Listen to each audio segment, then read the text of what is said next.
who's doing the introduction. So it doesn't really matter. I can do it this time.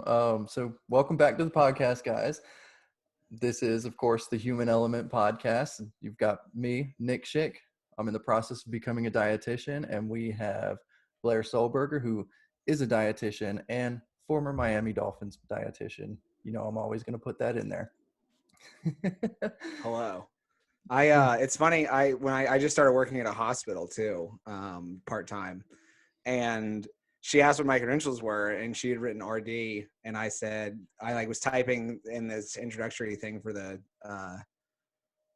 group call that we had. It was like the yearly summit or something like that, and I was writing that I got my master's at Florida State, and she's like, "Oh, you should have told me MSRD." I was like, "Sorry, I didn't I didn't realize that you had to put that."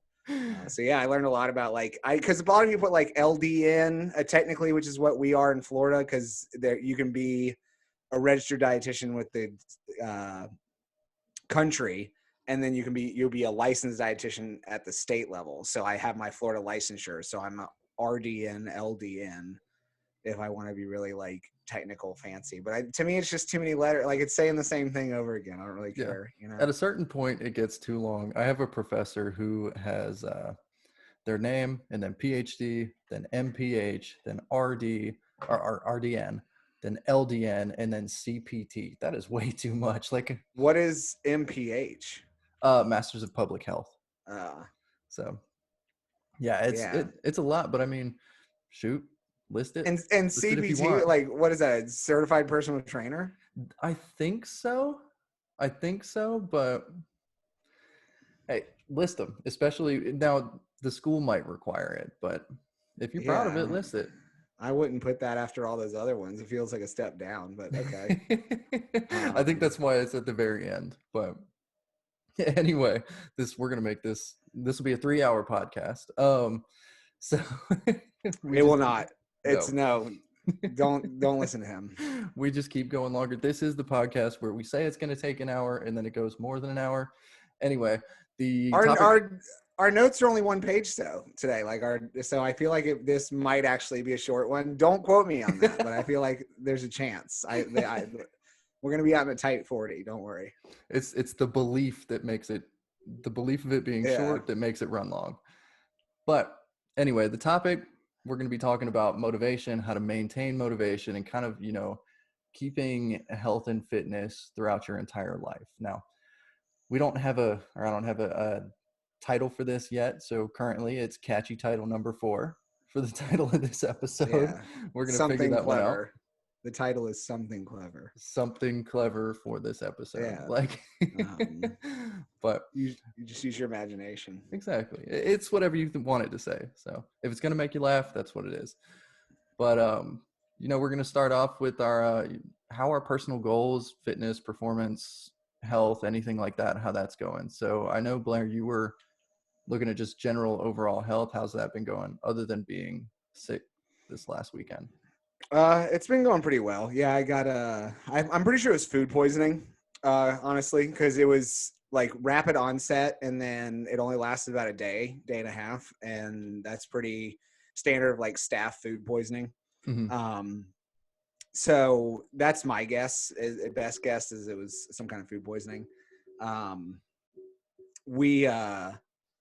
I think it's going pretty well. I felt this a while ago, and then I sometimes revisit it, but I feel like sometimes with counting calories, I wind up eating more on some days than I would if I'll get to 7-8 o'clock at night and I have 800 calories left. I'm like, well, I can have 800 more calories. I better eat them instead of just being, it's time to scarf some ice cream, so to me, I don't know, I'm kind of reaching a point where I think counting calories for me works best is kind of getting back in the routine of measuring out high calorie foods and practicing a little more discipline with the portion sizes on things. And then it's time to just go back to natural eating.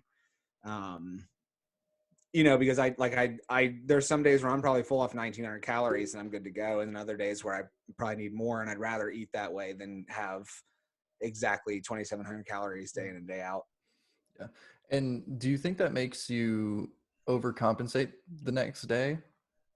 What do you mean? Eat more calories. So, I mean, if you're in an overall net neutral calorie intake, it's fine. But do you think if say you, just like you had 800 calories left, and if you just went to bed, do you think that made you consume those 800 calories the following day, or maybe more? No, No? no. Okay. Mm-mm. There you go. I And think this I, is, I think there's a lot to be said about. I don't like counting calories. Like I don't mhm, like living inside of an app. I try to make it feel better by like different. I'll count them the night before and kind of have an overall plan for where most of my calories are going and that kind of stuff to alleviate it. But I think it's stressful and I think it's annoying. And I think that added stress and annoyance can have more of an effect on me than just eating. yeah, it It kind of becomes takes a hurdle. it takes the joy out of the food sometimes. So I think I'm going to Absolutely. go back to just kind of eating. Yeah. Yeah. And that's the great thing. I keep saying counting calories is a tool. Don't make it your only tool, so that you're going off of it. And now, of course, you've got all the nutrition knowledge being a dietitian, but I mean, everything from, the classic intuitive eating, just listen to what your body wants to eat kind of thing. You can kind of, there's some give and take there. But for me personally, I have this goal of running a marathon by the end of the year. And I was kind of doing my training by feel. It's like, I'm going to run this much. And if it feels better, if it feels good, I'm going to increase it and slowly increase. And that wasn't getting me the progress I wanted to see. So I'm starting on the couch to 5K plan today. Nice. Actually, after we're done here, I'm going to go week 1, day 1. So it'll be couch to 5K. When I finish that, it'll be 5K to 10K, 10K to half marathon to full marathon, and just using as many free resources as I can find, because the internet is wide and people give that shit away. Yeah. I'm still on the rock climbing train. I was biking there, but I'm not now because my bike got stolen Yeah. from work the other day. But I don't know. Maybe I'll run. It's about 4.5 miles. I probably won't run. Yeah, That's that would take a bold. while. But work's about 2 miles away, so I might, instead of biking to work, start walking to work in the morning. Yeah, sweet. Um, Sweet, but sweet, yeah, sweet. I guess I'll start running since I don't have. I mean, I'll try to. Actually, I can jump rope at the um, rock gym, so I'll start doing that for my Yeah, cardio every day that I climb. yeah. But on to the main topic, the meat and potatoes. This might actually be a shorter one. Yeah, I think so. So But I asked on Instagram what was something you guys wanted to hear, and shout out to Aaron. He wanted us to talk about like the psychology of motivation or discipline, and specifically stating that it's the cornerstone of fitness. Staying motivated, staying disciplined, it's kind of the cornerstone of everything. And this is a really good time to remind you guys, if you want to hear something specific, let us know. Shoot yeah, us a DM. And anything, just get in contact with us. Say, hey, I want to hear about this, and that. So, and we'll definitely cover it for you guys. But getting into it, how do we stay motivated? That's the big question there. So, motivation, one of the best quotes on motivation, just out the gate to get this out there, is that motivation can't be your main fuel source. It's a nitrous. It's absolutely going to give you a boost. But if you rely on it as your main fuel source, you're likely to get burned out, because that motivation is going to dwindle. At some point, your car is going to stop. yeah. And so I definitely agree with that. I have always, and I think you just hit the nail on the head with like calorie counting being a tool. I think motivation is a tool. I think that people often put too much emphasis on motivation being the entire driving force. And I think that I've always explained motivation. I wrote, actually, there's an article on my website called Motivation versus Determination. It's actually called Motivation and Determination as Symbiosis. But I think motivation is a wave pattern. So it comes in crest and troughs like any wave does. And it's easy to be on top of the crest and follow the motion. But when it hits the trough and you have to put effort to get to the next crest is when people give up. So what gets you from trough to crest? Because it's like rooting for a good guy in a movie. That's easy. That's how the movie's set up. That's how the plot is built. Motivation is easy to ride on. But when it starts to get hard, what gets you from point B to back to point A to where you're back on top of that motivational wave.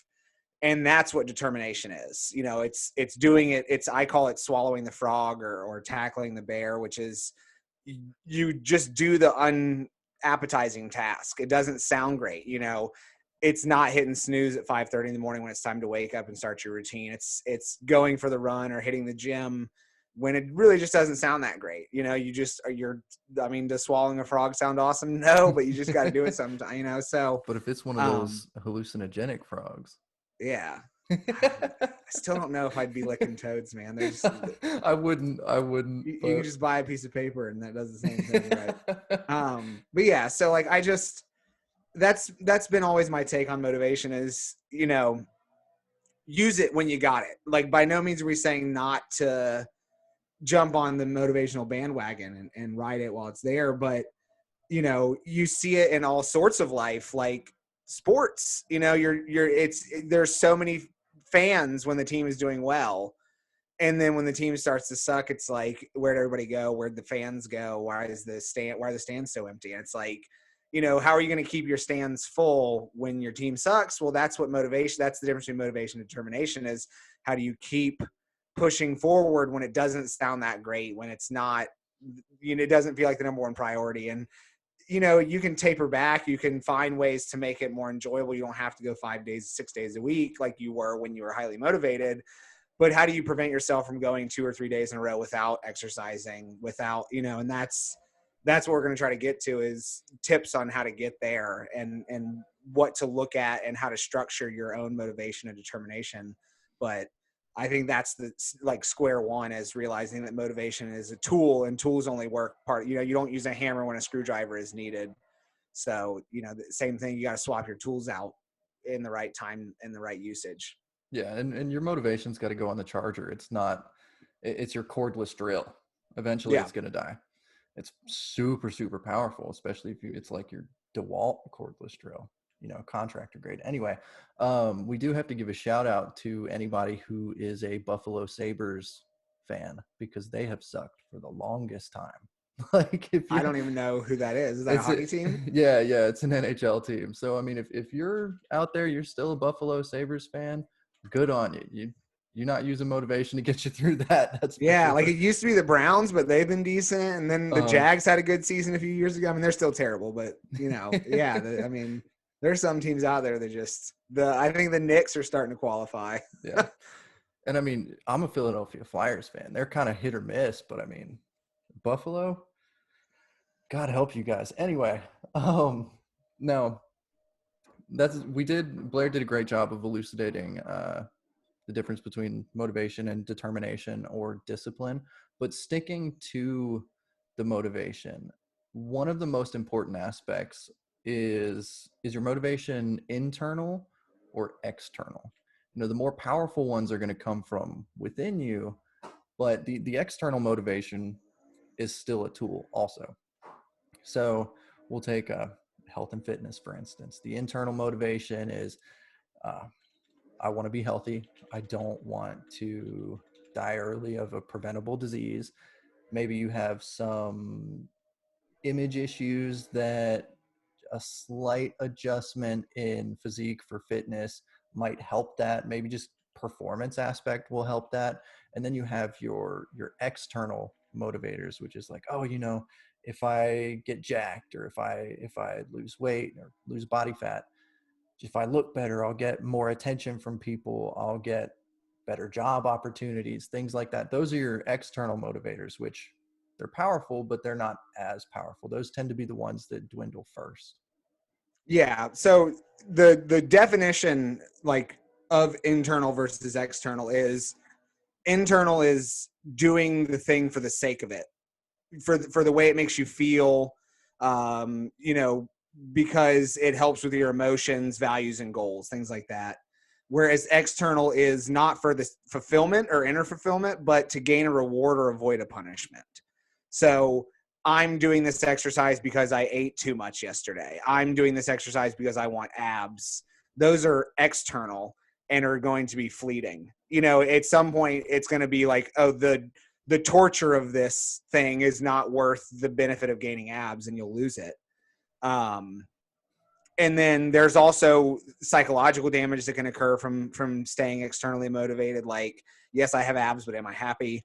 And things of that nature. Whereas internal motivation is doing things to be there for your kids, so that you feel happier doing it, because when you finish that workout, there's an elation, or there's just like, you feel like better, so basically it's more of a self-improvement mentality than it is a self-esteem mentality.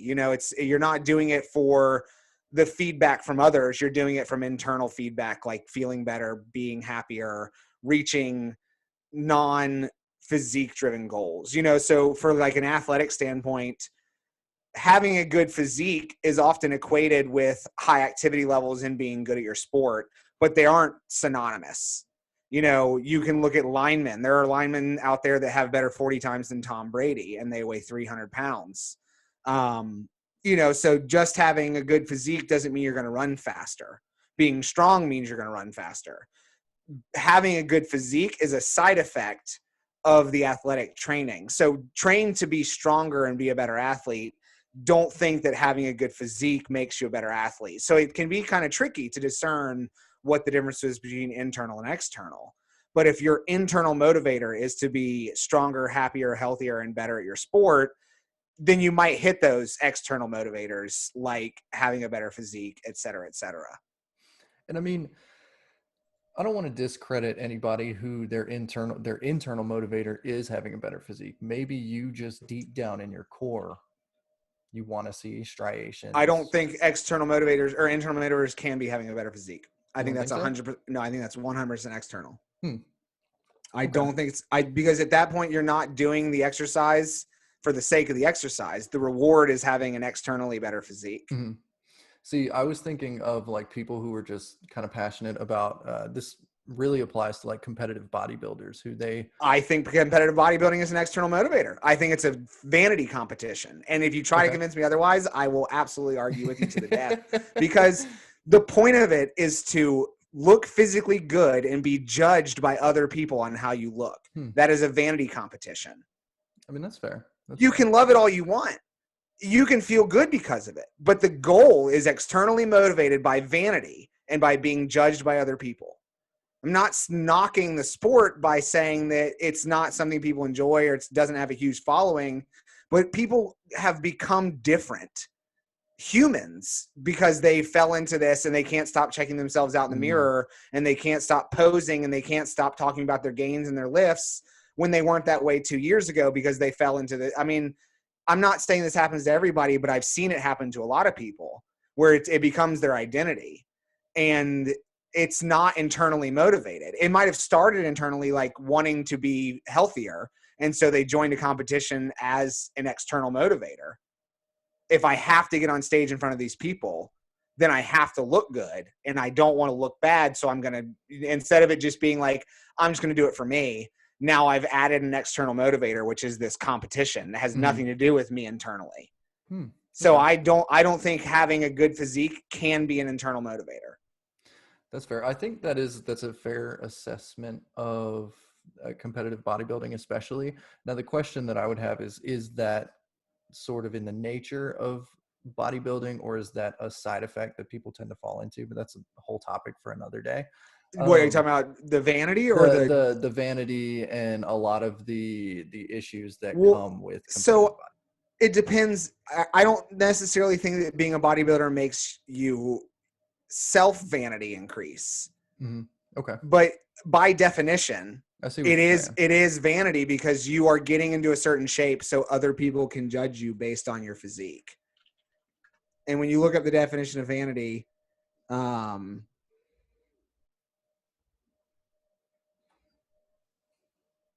the quality of people who have too much pride in their own appearance, abilities, achievements.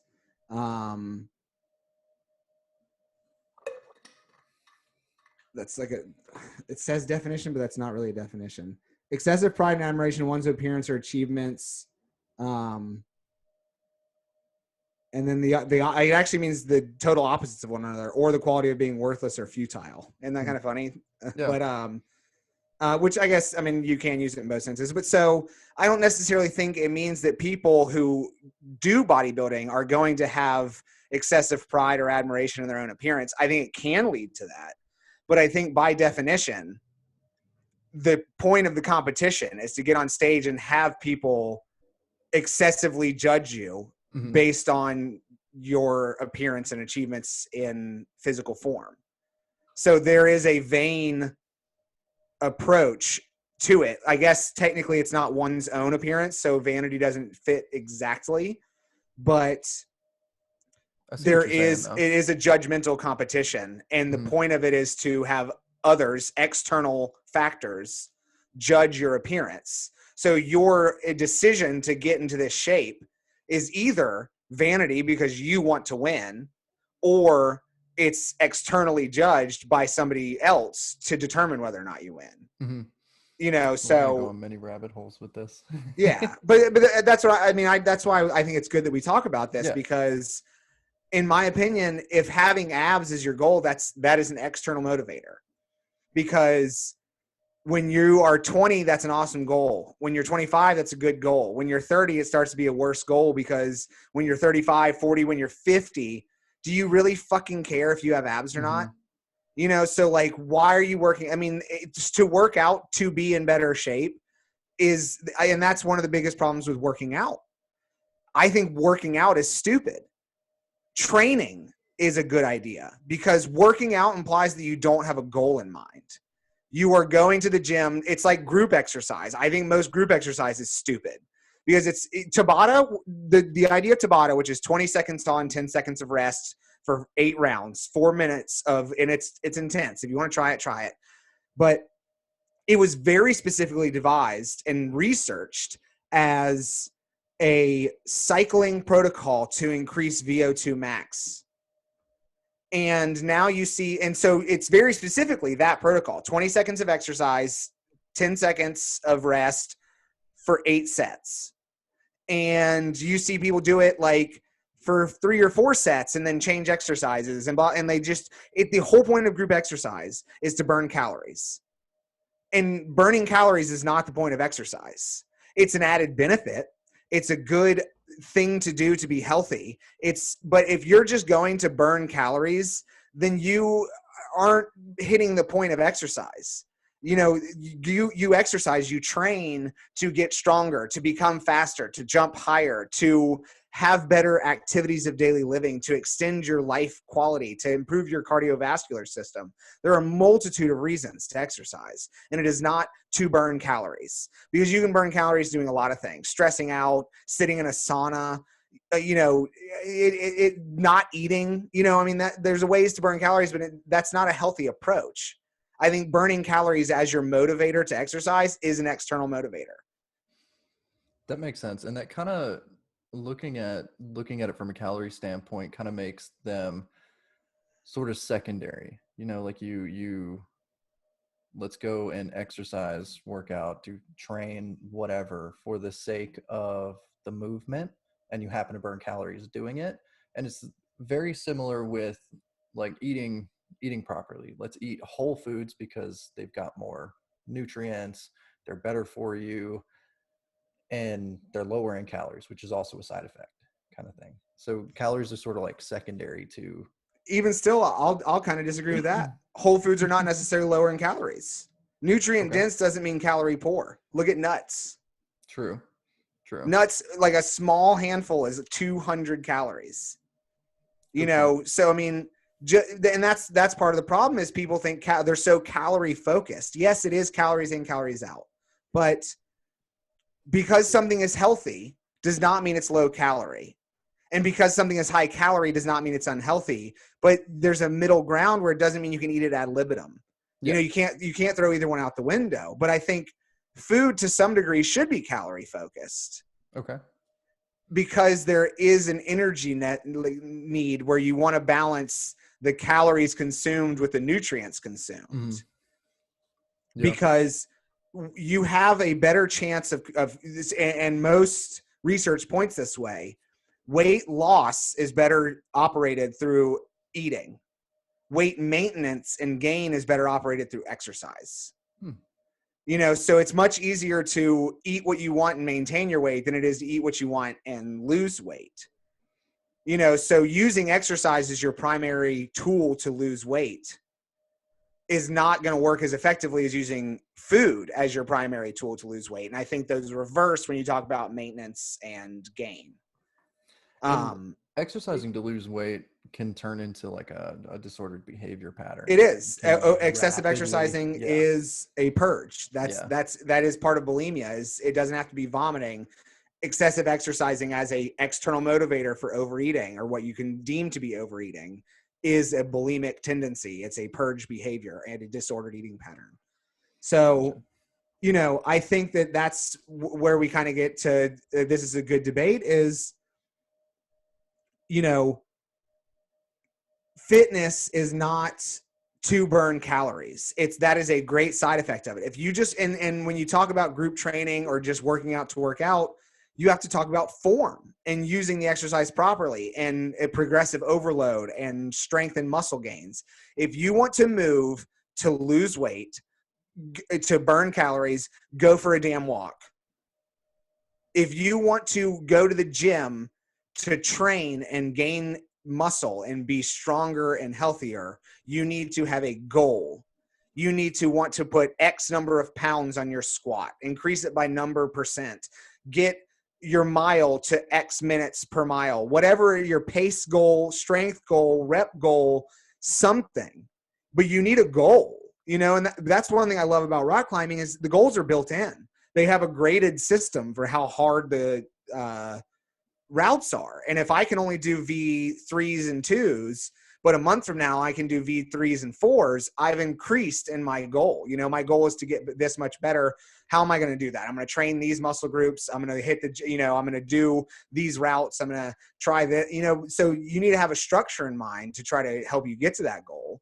But you have to have a progress manager to understand where you're going. And I know we're getting off the topic of motivation, but I think not really. This plays into the discipline aspect, right? Too. Like it's part of the discipline. Is if your goal is just to burn calories, that's an external motivator, and you are not necessarily doing things correctly, and you're more likely to hit burnout because you're just looking at like, did I burn the calories? Cool. You're not finding any progressive movement. You're not finding any goal achievement, because I think if your goal is to burn calories through exercise, like I mentioned, you're better off using food and controlling your diet to lose weight. So you might not be hitting your weight loss goals. That's demotivating. And you're not doing anything to improve your strength and like movement capabilities, which can also be demotivating. Yeah. And this actually loops perfectly back into another internal motivator, so if you're not working out, if you're not exercising, training, anything like that, as long as you're focused on the performance aspect and things like that, that's a positive feedback mechanism. You throw, let's say your squat increases by 10, 20, maybe 25 pounds. That's wonderful. That feels fantastic. And then it makes you want to keep going. Make sure you're getting your rest, make sure you're continuing your progressive overload, and just keep performing better. That's an internal motivator there that feeds into itself. And that's another reason why internal motivators don't dwindle as fast as external motivators. Yeah. And I mean, I think one of the best ones, and this doesn't apply to everyone, because you can say get healthier, but what does that mean? There's so many definitions to health. For some people that's mental, for some people that's purely physical, blah, blah, blah. But like if you have children, being there when your kids, your grandkids graduate, that kind of stuff, your kids are not going anywhere. So your goal is consistent with, lowering your health risks and improving your functionality and your mobility and your weight and things like that, are secondary to extending your life to be there for your kids. So if you have breathing difficulties, if you are fatigued easily, if you have pain in the morning when you wake up, those are good internal motivators. because you want to be free of those things to have a healthier, happier life and not feel this discomfort, this dissatisfaction, and this depression due to these nagging ailments that can be alleviated through weight loss and exercise and movement and motility improvements. So I think that's a huge motivator to continue to do things like that, because it's some of it are external cues, but they are fed by internal feelings and goals. Yeah. And that's a fantastic point that we'll also expand on a little bit later when we talk about discipline. And kind of like the last little point that we have for motivation in general is staying focused. Staying focused is hard. I mean, you see people who, they hop from training plan to training plan. I'm guilty of this. I think most people are. People who hop from diet to diet, they do the same thing. And staying focused is probably one of the harder parts. Would you agree or disagree with that? Yeah, but I think that kind of falls back into my statement about training instead of working out. If you're going to decide to count calories, you can't do it for 2 weeks and say it's not working. You can't pick a exercise and say I'm going to do it for a month and then I didn't get any stronger. You do have to stay motivated. You have to stay consistent, and you have to give it a chance to work. So that's kind of where motivation is a vacuum as much as it is a help, is that as soon as you don't see the results as fast as we want in this modern instant gratification society, well, let's try something else. And that's what P90X has taught us, is muscle confusion. Just do different shit every time you go to the gym, and you're going to burn the most weight and get ripped. And that's not how training works. So when you look at people who have the physique you want, they are very consistent in their exercise and their diet. When you look at people who have the movement capabilities, the strength, the flexibility, the whatever that you admire, they are very consistent in that practice. And they don't just do it once or twice and say like, well, I didn't get there, or they do it once and say goal achieved.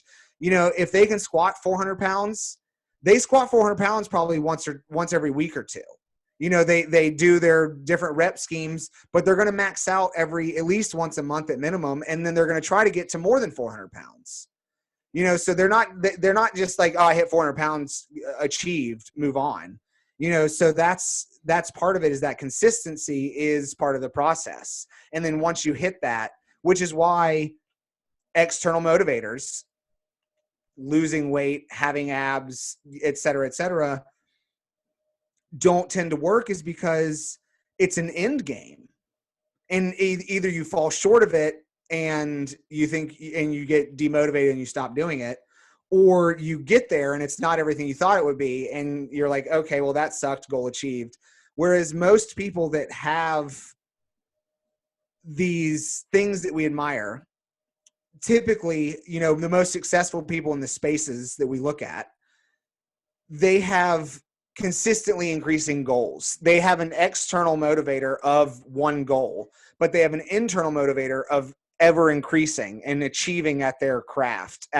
They feel happy because of this achievement. They love the process of this. Their process is not motivation driven, it's determination or discipline driven, where, okay, yeah, I want to squat a SMART goal. I want to squat X pounds by X day, which is a realistic and time-oriented goal. And then when they get there, then they have another one, because they enjoy the process of it. It's not a pain. It's not a punishment to continue to exercise to get to this and say they did it, and that's part of finding that discipline versus motivation. Is there is no end game to health. The end game to nutrition is not weight loss. It's living the longest, healthiest life, not just quality of life or quantity of life, but both. So looking at nutrition as a tool to lose weight is the wrong mindset. Looking at fitness as a tool to lose weight is the wrong mindset. These are a life process where the end game is to die as healthy and old as possible. Maybe as young as possible. I don't know. Only the good die young. Billy Joel. You know that song's about tricking Christians into sneaking out and having sex, right? I did not know that. Yeah, That's everyone hilarious. everyone uses it as like only the good are taken from us early. It's like, listen to the song. It come out, Virginia. Don't say it Yeah. like it's about getting Oh, a girl you're to sneak right. out. Yeah. Oh man, Yeah. no. My nana hated that song when it came out because something, I'm butchering it. It's been a while since I've heard this story. Something about Jesus wasn't considered young when he died, and so Jesus didn't die young, so therefore he wasn't good. Something like that. But Wow. That's a very puritanical translation of the song. It's way worse than that. No, that may But have been the real reason why she didn't like the song, and that may have just been the story that she told my dad and his siblings on why she didn't like it. yeah. Well, no, Jesus was like 33 when he died or something Yeah, like something like that. that. But yeah, no, the song's definitely about I'd rather laugh with the sinners than cry with the saints. And like the whole song, it's about getting a girl to sneak out and come hook up while she's, because she's a good Christian girl. Yep. Now, getting back to our goals and maintaining health and fitness, how do we stay focused? I know some people, they use a vision board. For me, it was a little bit accidental. There's 5 things I think about day in and day out: school, podcast, getting a job and making money because I'm broke, my health, and my fiance. Those 5 things just day in and day out, that's consumes my mind. Mm-hmm. And that's kind of what's helped me stay focused, but that was passive. So what would you give, what kind of tips would you give to help people stay focused? And I, it's tough because I don't think it has to be active. I think passive is fine. If you can become passive, that's even better. I think that's one of those, like, reaching enlightenment, easier said than done. And some people, it just comes naturally and others it doesn't. On a quick side note, if you hear anybody say they're enlightened, they're not enlightened. Oh yeah, read the book. I just started reading it. I agree with a lot of this guy's philosophy, but it's called The Subtle Art of Not Giving a Fuck. But it's basically it's not about not giving a fuck about anything, but his whole point is basically, and Alan Watts says the same thing, when you focus on things you want, all it does subconsciously is get you to focus on the fact that you don't have them. And so when you quit giving a fuck about these, and it's kind of about saying quit giving a fuck about external motivators, when you don't try so hard to lose weight is when you tend to lose the most weight. When you don't try so hard to become enlightened, you can't become enlightened while trying to become enlightened. So his whole point is, it's not about not giving a fuck about anything. It's about quit giving a fuck about everything so that you can give more energy towards the things that matter.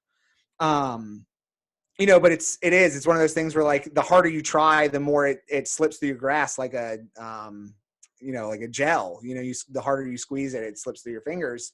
So we like to think it's like a non-Newtonian fluid. When you put pressure, it firms up and you can hold it, but that's typically not how it works. But yeah, so to me, it's finding the joy in the process. I think that's number one. Is if you don't find joy in the process, there will be no ease in the disciplinary side of it. And that means to me, like, if you like, what's the best diet? What's the best exercise? The one you'll do, the one you'll stick to, the one that includes your favorite foods. So there is no best other than what you will do most consistently. I hate running. When Nick says he wants to run a marathon, ew, gross. Okay, I will say, I hate running too. Absolutely hate it. I have always hated it, but the motivation is an internal motivator. It's a little bit external because I want to run fine. those 40 miles that Blair bikes every so often when his bike wasn't stolen. But that's way in the distance and possibly not even possible for me. We'll figure that out when we get there. Yeah, so I think it's just about finding that joy in whatever you are doing, whatever the process is. Mm-hmm. I think starting small. I use the term minimum baseline, which is, if you set your minimum baseline low, like comically low, at least you're doing that. And that creates positive reinforcement. So I'm going to go to the gym for 10 minutes every day. Okay. If you go, or 5 days a week, whatever it is. Okay. So I'm going to go to the gym for 10 minutes, but I go and I'm there and I do 20 minutes. I've achieved way more than what I set out to. You know, the likelihood of you driving to the gym and spending only 10 minutes is low. So if I'm going to go to the gym 10 minutes a day, 3 days a week, and you do exactly that, you've done it. You will likely do more. You will likely do more days and more time. But if you just do those days and time, great. And that being said, once you do that consistently, you need to up that minimum baseline. But instead of most people, what they do is they're like, I'm going to cut out all foods, gluten, chips, fried foods, fast foods, sweets, Cokes, whatever, everything, baked goods, sugar. And then they do it for 2 weeks and they're like, well, this sucks. Everything's tasteless and I hate it. And then they go to the gym 6 days a week and they're lifting every day and they're doing an hour of cardio. And it's like, you're going to burn out in 2.5 weeks and be done. Like you were motivated to do that because of something. And then you burned it out. Like Nick said, it's nitrous and you just used all of it. And you didn't pace it. You raced it. Yeah. Blew a gasket. Oh, yeah. I think that's a big part of it is definitely making sure you pace it. You know, you look very carefully at doing small amounts, adding it in incrementally, and making sure that you stay focused on the amount that you can do and not the amount that you want to or expect to be able to do. I really like that idea of like a minimum baseline and having it comically low. I mean, that's absolutely fantastic. It's like you said, it'll be easy to achieve. It's much more realistic, especially for people who are just starting out. And that positive feedback, you did it. You got there. You can do it. It builds self-efficacy, which is huge. You got to be confident that you can make these changes to make the change. So if you're like, oh man, I'm going to work out 6 days a week for an hour, does that feel realistic? Do you feel like you can maintain that forever? If the answer is no, start smaller. Start significantly smaller. Yes. Not even 3 days a week. Maybe one day. Maybe not even going to the gym. Maybe something that's more practical. Maybe it's like get up and twice a day. Yeah. You know, so like, and I think one thing too is we tend to use so much caffeine in our days and in our culture to wake us up. And so most research has shown that caffeine is better consumed closer to like between 9 and 11 a.m. as far as like an energy boost, but people tend to use it at 6 a.m. and then again at 9 a.m. You know, so as soon as you wake up, the best thing to do to disrupt your or improve your circadian rhythm. So circadian rhythm is a mixture of cortisol and now I'm blanking. What's the one melatonin? You know, so to disrupt your melatonin and get your cortisol moving. So cortisol is a good hormone. Excessive cortisol is not. And people tend to have excessive cortisol excessively high. So what I mean is your cortisol is what makes your body use energy, break down and have energy ready to go. It's part of your fight or flight, but it's part of your daily use system. So when you have an immediate need to use energy and run or fight or whatever it is, cortisol spikes. But cortisol is going to be raised to utilize energy in the system and things like that. It breaks down melatonin. So to cut off your melatonin and get your cortisol slightly elevated and wake you up, you need sunlight, blue light. That's what blue light is for. It's why it's bad at night, but it's good during the day. So if you feel tired, wake up in the morning, you need to go out and get some sun and go for a walk. If there's no sun, then just go for a walk. Which is why you need to cut blue light at night and go to bed at a decent time. So instead of using caffeine and you know, waking up, you know, you need to find a better routine in that system. So having a good routine as far as going for a walk to wake you up in the morning. If you're in the middle of the day and you're feeling tired, go for another one. You know, utilizing movement as dual purpose. So that way it's helping with your movement and exercise and weight loss goals, but it's also helping with creating energy and preventing you from being stationary and stagnant. And it's helping your cardiovascular system. So setting small goals like walking more and using walking as a tool to help with wake cycles and things like that, understanding how these things affect your system can go a long way. So it doesn't have to be going to the gym. It can be, I want to walk 2,000 steps 3 times a day. That's still not our 10,000 step goal, but it's closer than getting none or only getting 2,000, so I think that's one of those things where start small, pick small goals, and then increase it master it before you move on. It's better to master simple than it is to be mediocre at complex. Yeah. And on the topic of caffeine, this is just a little anecdote I figured out this weekend. Sometimes you're just a little too dehydrated. So I've had an issue for a while, I'd say like a month, maybe 2 months, where it didn't matter how much caffeine I had. I was always dragging. If I didn't get a little bit excessive, more like 9 hours of sleep, I was doing terrible. And so I was like, you know what? One of these days, it was 2 days ago, 3 days ago, something like that. I'm going to keep a bottle next to my bed. I woke up, chugged 16 ounces immediately. 30 minutes later, I was wide awake. So if you're somebody who needs caffeine early in the morning, it might be a hydration issue. Yeah. Why do you think you weigh less in the morning than when you went to Yeah, bed? Because you absolutely. can lose a pound or two of water overnight. Yeah.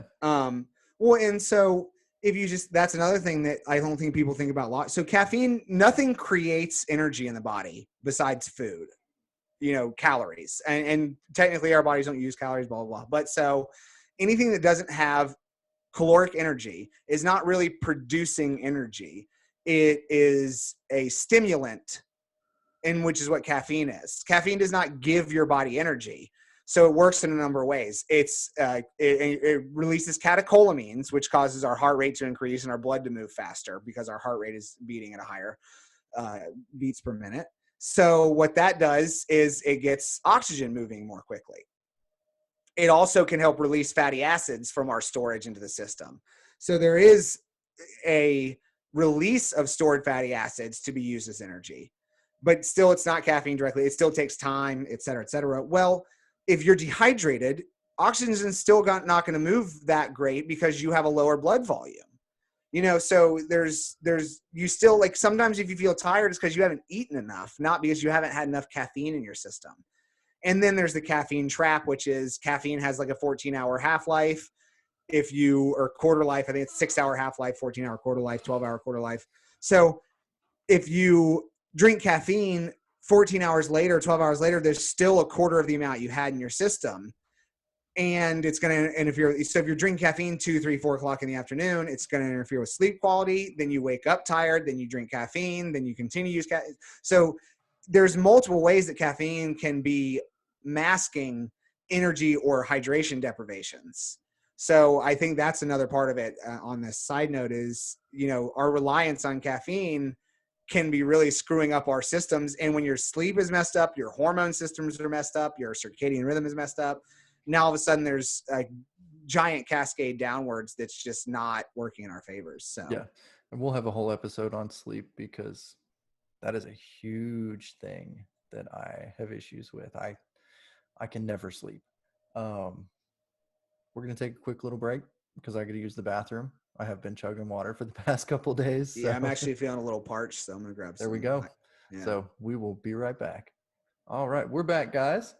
So we've gotten through motivation. Motivation's a great thing, but it cannot be your main fuel source. And what will be your main fuel source is the determination or discipline. So this next portion is going to all about how do we stay disciplined. And ultimately, it comes down to making the discipline easier for yourself. And this has more internal and external factors.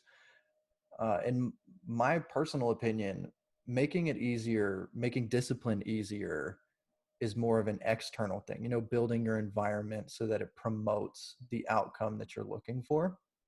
What about you, Blair? Do you think internal or external is better for discipline? I think internal is better across the board. Okay. I think that external is a good Kickstarter. Actually, I want to revise mine. I think external precedes internal discipline, and that's why I consider it better. Do you think it's better for discipline? Yeah, yeah. So like if somebody has an issue, actually I had a huge issue with Oreos. A good external factor for discipline is to just not have Oreos in the house. Now, I could go to the store and get Oreos. That's where the internal discipline comes in, but that's part of why I say external factors of discipline, they precede the ingrained internal. I'd like to challenge that. Okay, go for it. Is not having Oreos in the house discipline?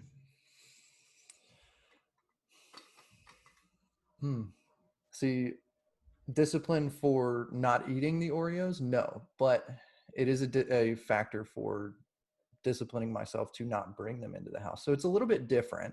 And I guess you have a good point. It's more of like training myself to not eat Oreos as often. And when I do have them, that's a really good point. I don't think it's discipline. It's like if you say you have an issue, if you have social media addiction or you overly use social media, taking a break from social media, you're not disciplined by deleting social media. You're disciplined by having it on your phone and not opening it. Okay. So I think it's avoidance. And it's like if you have bad dating patterns, if you say, well, I'm just not going to date anymore, that's not discipline. That's not fixing the issue. That's avoiding it.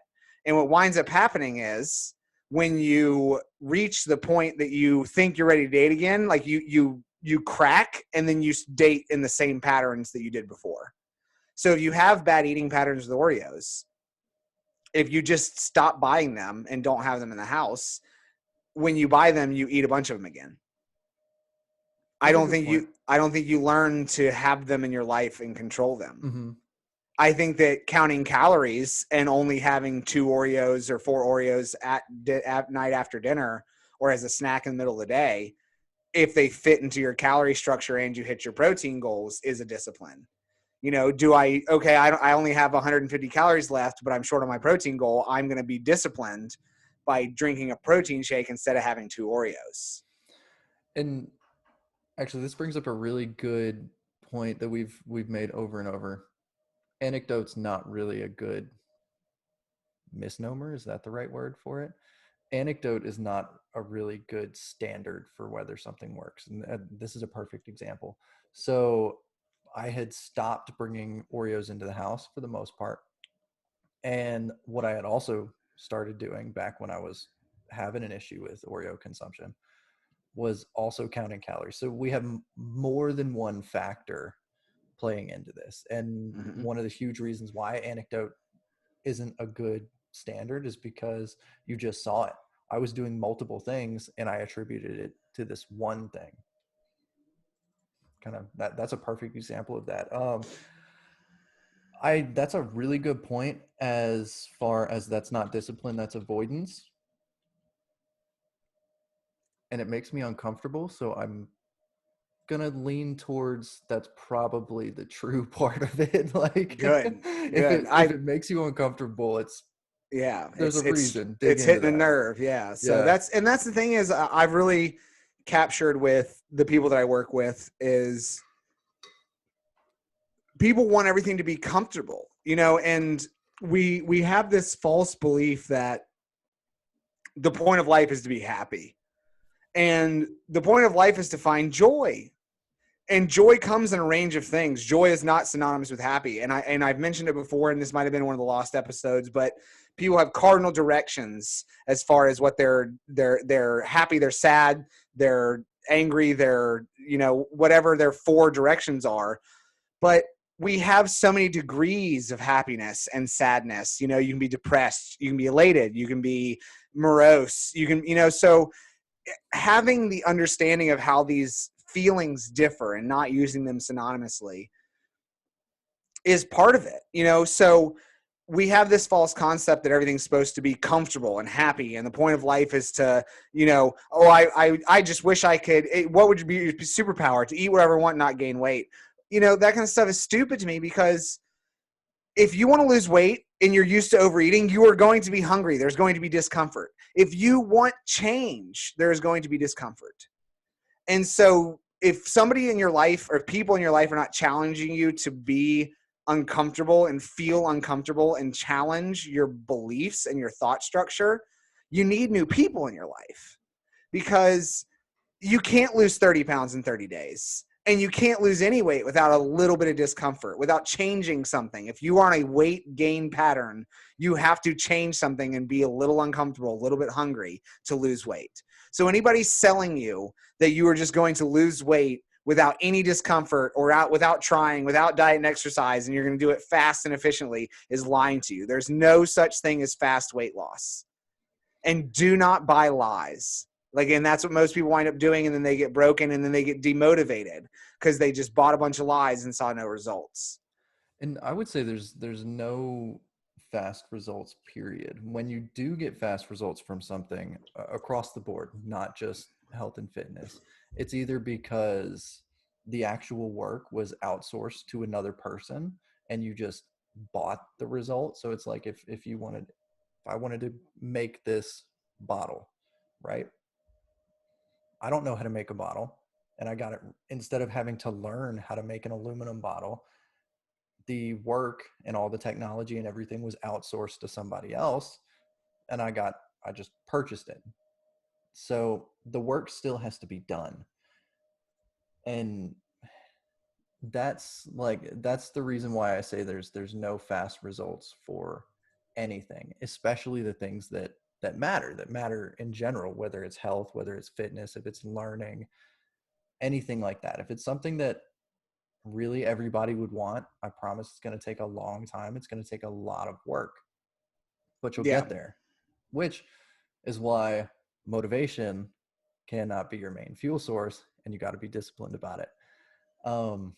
But keeping with the internal and external, a good point of an internal motive or internal discipline is that starting small, that minimum baseline that Blair was talking about. And what's an interesting thing that I found when writing up this episode was, if you just Google right now how to stay motivated, you'll find things like, start small, do this, do that, all these things that promote discipline and not motivation. Right. So when you're looking to be motivated for something and it's not the right direction to look, because motivation is so limited.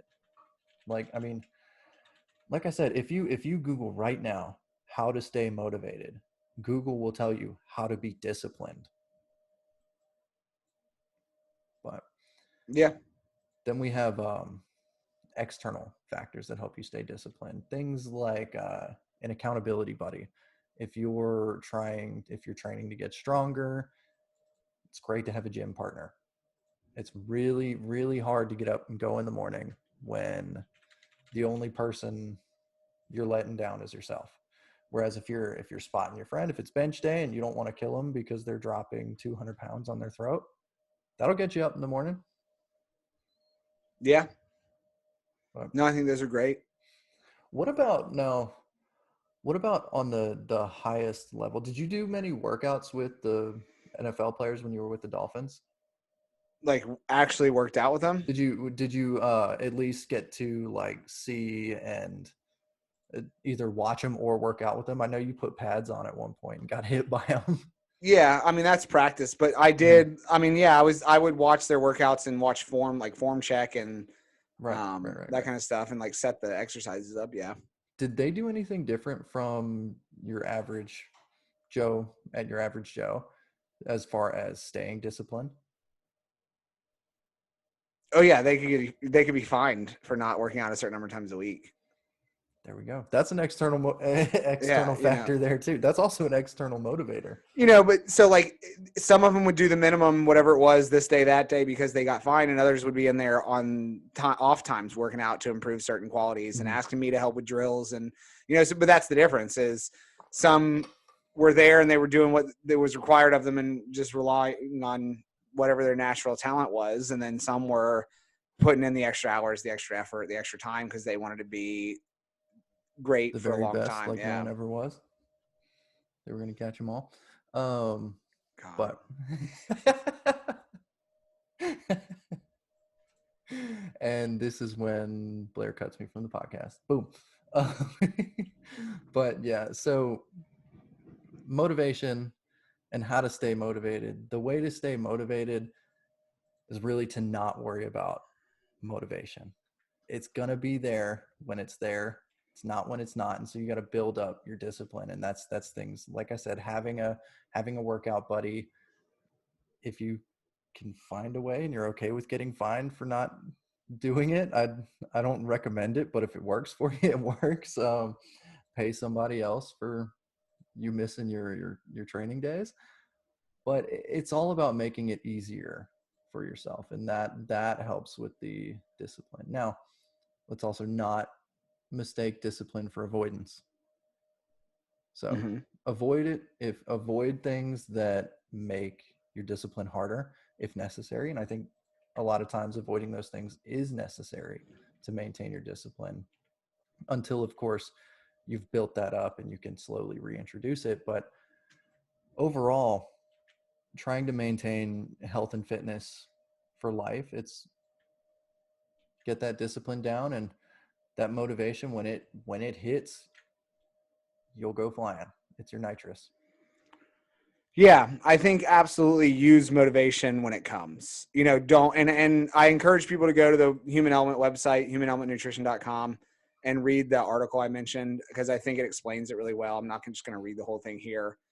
But I think that it's both are necessary, both motivation and determination, or discipline, whatever you want to call it.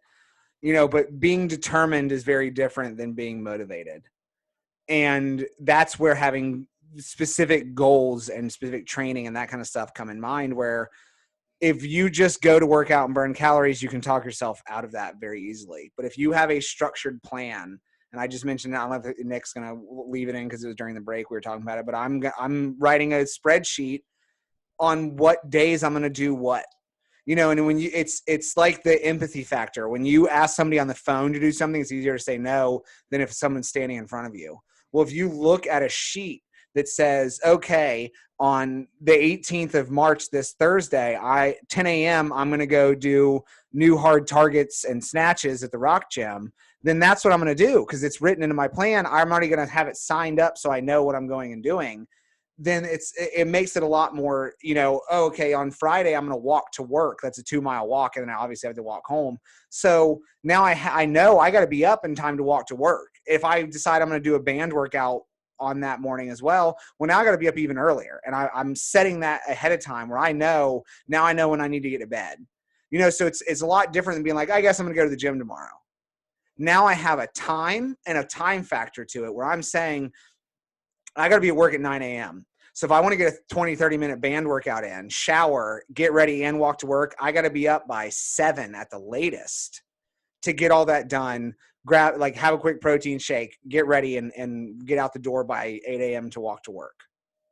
So that way, you have a hard target. You're setting up a determination factor. It's not just motivation saying, yeah, I'm going to do it because I feel like it. It's a determined, structured goal saying, here's my goal, here's what I'm after, and here's how I'm going to get it done. Boom. And so that brings us to our trend or fad or whatever is going on, or whatever else we want to talk about. There haven't really been any fads recently. Have you noticed anything? Well, I know you mentioned the Whole Foods guy, and it got me thinking of one that's been going on for a while now that I think is kind of been hammered into our lexicon as just a normal. I think it almost becomes like using certain slander terms or like ethnic slurs and stuff like that people don't realize they're doing. Like using gay as a negative moniker, that kind of stuff. Like people do it without realizing it, and they don't know another word to substitute it for because it's just kind of been built in. And I think I'm not comparing this to that, but I think it's become that way with this term and nutrition, and it's eat clean or clean eating. Oh God, I hate that. I think it's a trend. As a matter of fact, when you Google eat clean or clean eating, it's a fad diet based on the belief that consuming whole foods and avoiding convenience food and other processed foods offers certain health benefits, which I think is a bit of a stretch on the definition. Mm-hmm. I think that people, when they say eat clean, means they avoid gluten, red meat, most fats other than what are deemed good fats, which I think also is a lie. Dairy products go in there a lot of the times. Basically, Grains, a lot of things can be called, so I think there's this, it's a very, what's the word I'm looking for? Elusive definition of what clean defines. And that if you're not eating clean, the other end is eating dirty, so I think it's a polarizing viewpoint. I think it's a fad diet, and it's a trend that has not died, where it's like, oh, I eat clean. It's like, well, what may be clean to one is not to another, like a vegan's clean is not the same as an omnivore's clean, so it's just, and that's like, you can eat Oreos and lose weight, but a lot of people would not consider Oreos clean eating.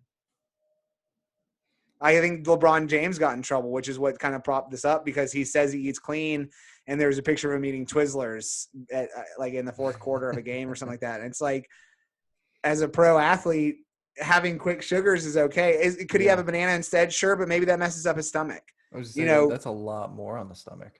Quick, fast sugars like that are great for an athlete. Gatorade was devised for a reason, and it's not for the gym bro or the guy who thinks that it's better than soda. Yeah. But it has a purpose in athletics. And I'm not saying I don't like drip drop better, but there is a purpose to these sugar-laden ORS solutions, very specifically for endurance sports. But yeah, I think it's one of those things like, he's done so much damage to the clean eating community. It's like, what clean eating community? What does clean eating here? What does clean eating even mean? Yeah, I mean, and a clean eating community implies a dirty eating community, and who's out here not washing their food? Right. I don't. I'm just kidding. I definitely do. Maybe it's people who don't wash their hands and then go eat. Then I'm sure. Yeah, that's pretty dirty. There's a lot of people in the dirty eating community, but I mean, clean eating, yeah, it failed to put a reasonable definition around itself. But that kind of really plays into a little bit. One thing I wanted to talk about is the Whole Foods CEO.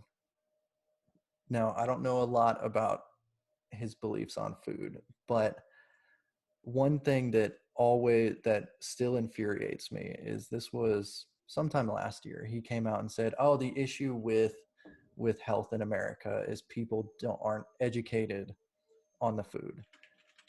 And I hate that so much, because there are so many factors that go into what you eat, whether or not it's things that are going to take you towards a healthful life or take you away from a healthful life. There's too many factors to just say education. Like, if people knew how bad these foods were for them, they wouldn't eat it. That's false. We've been saying eat your fruits and vegetables for as long as the USDA has existed, and I'm sure the FDA and everybody everywhere has been saying eat your fruits and vegetables. Everybody knows that. The education alone isn't going to change it. Education can give you the motivation to do it, but like we've spent more than half of this episode talking about, motivation dwindles really, really quickly. And I just get so frustrated with this guy. And I saw back in January that he said, the best way to solve the healthcare crisis is for people to not need healthcare, which is he was focusing on food and nutrition, and while I agree with that, it's still very tone deaf. But we also have to keep in mind this dude's trying to sell his product. Yeah. Whole Foods. So that's just in there because it tied into the motivation aspect, and this dude frustrates me endlessly. Yeah, and I understand his point to some degree, which is and dietitians have been making this point forever. We could minimize healthcare costs Mm-hmm. if more people paid attention to their diet and exercise and things like that. For sure. I think that the country has a huge issue with pharmacology and healthcare and how much effect they have in how things are treated. We are a reactionary country and not a proactive health country. We believe in fixing a problem, not finding a solution to the origin of the problem. So I think there's legitimacy there. Like we can't get rid of healthcare.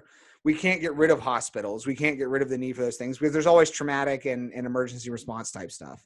But when half of the people in the hospital, more than one half of humans in hospitals have diabetes. Or came in for a heart-related condition.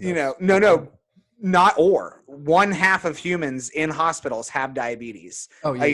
A separate stat is to deal with heart-related issues. Mm-hmm. But 50+% of people in hospitals are diabetic confirmed. That's a problem because they've eaten themselves into that problem. They've under-exercised and eaten themselves into that problem. This is type 2 diabetes specifically, not type 1. Yeah. So that distinction. So yeah, like type 2 is the one where it's adult onset or it's energy driven. It's not necessarily it's an imbalance. I mean, there's small genetic factors to it. If your mom had gestational, you're more likely to get type 2, yada, yada, yada. But we're not talking about type 1, which is basically like from birth or youth onset. But they've renamed adult onset diabetes because it's not just adult onset. Young children are getting type 2 diabetes. That's why it's now type 2. So anyway, I get his point there, but I also think there's a huge problem with how our healthcare system works. People want to get upset at socialism, the idea of socialized healthcare, but then they want socialism when there's a pandemic and their business needs to be bailed out. People want to say capitalism is the greatest thing on earth, but then blame capitalism and say it's the food industry that's causing all these issues. When there is advertising, don't get me wrong, but the food industry follows the dollar.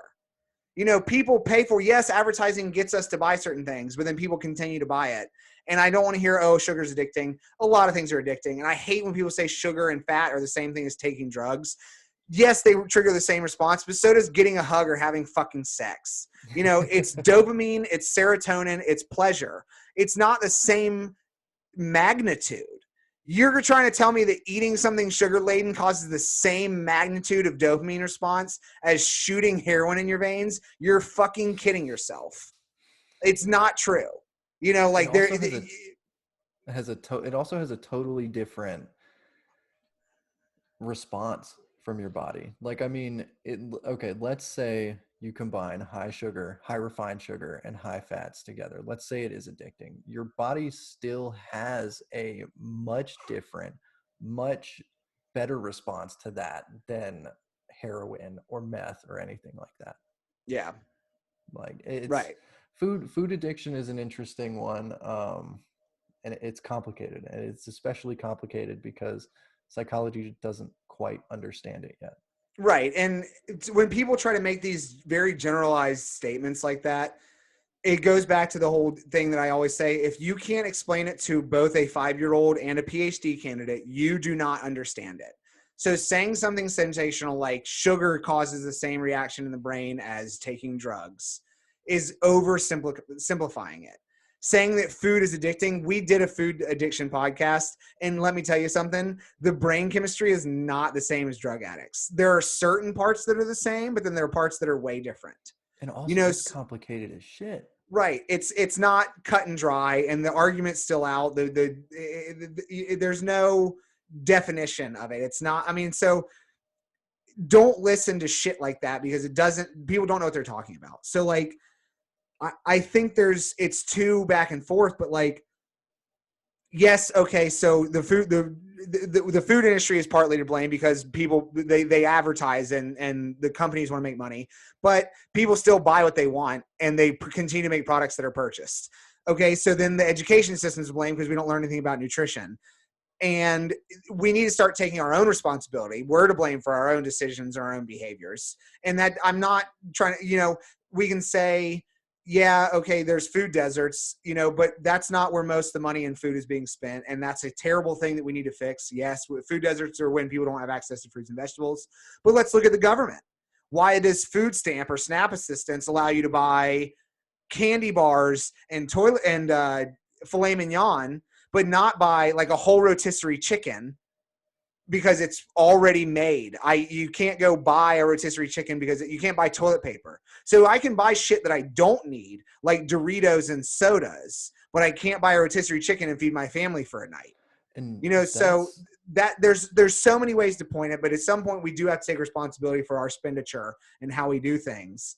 And we need to get over this whole like socialism is the bad guy, blah, blah, because there's inherent flaws in everything. Capitalism via the food industry, but if we had socialized healthcare, it would cost us less than social healthcare currently does. It just would be through, and we would have less control of healthcare over the pharmacology and food industry. We would have a better understanding of spending money where it's needed and not overcharging for drugs.